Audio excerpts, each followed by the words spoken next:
8 माह हुए हैं इस हुकूमत को आए। 21 अरब डॉलर्स में से पीटीआई जाते जाते 5 अरब डॉलर्स का कर्ज उतार कर गई और 16 अरब डॉलर्स के रिजर्व्स पीछे छोड़ कर गई।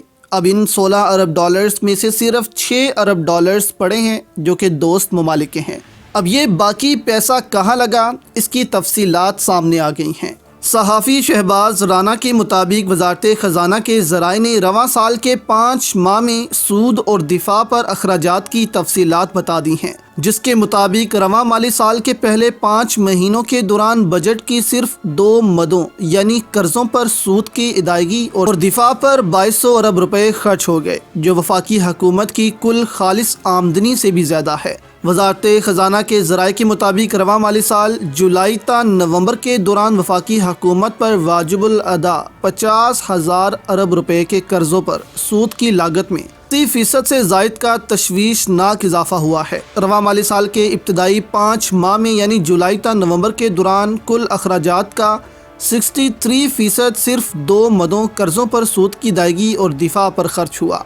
वजारत ख़जाना के मुताबिक तकरीबन 1.7 ट्रिलियन रुपए कर्ज़ों पर सूद की मद में अदा किए गए। इसी तरह रिटायर्ड फ़ौजियों की पेंशन और मुसल्लह अफवाज के तरक्याती प्रोग्राम के अखराजात को छोड़कर 5 माह में 517 अरब रुपए दिफा पर खर्च किए गए। ये रकम गुज़िश्ता माली साल के मुकाबले में 112 अरब रुपए या तकरीबन 28% ज़्यादा है। अब यहाँ सवाल पैदा होता है कि क्या इस मुल्क के साथ हमारे हुक्मरानों ने अच्छा किया?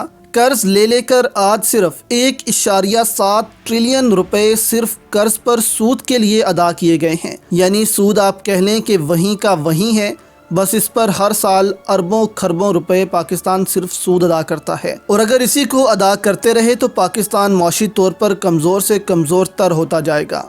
और ये है वेस्ट का वो निज़ाम जिसने अमीरों को अमीर तर और गरीबों को गरीब तर कर दिया है। इसीलिए ये जो अमीर मुल्कों और गरीब मुल्कों में फासले बढ़ते जा रहे हैं, ये कम नहीं हो पा रहे। इसलिए पाकिस्तान को सबसे पहले अपनी आमदनी में इजाफा करना होगा। इसी तरीके से पाकिस्तान इन कर्ज़ों और सूद के जाल से बच सकता है, नहीं तो इस हुकूमत के पास टैक्स लगाने के अलावा कोई दूसरा रास्ता नहीं। और अगर इस मुल्क में मज़ीद टैक्स लगाए गए तो आपके सामने है कि एक तो गरीब और पिसेगा और महंगाई में और ज़्यादा इजाफा होगा।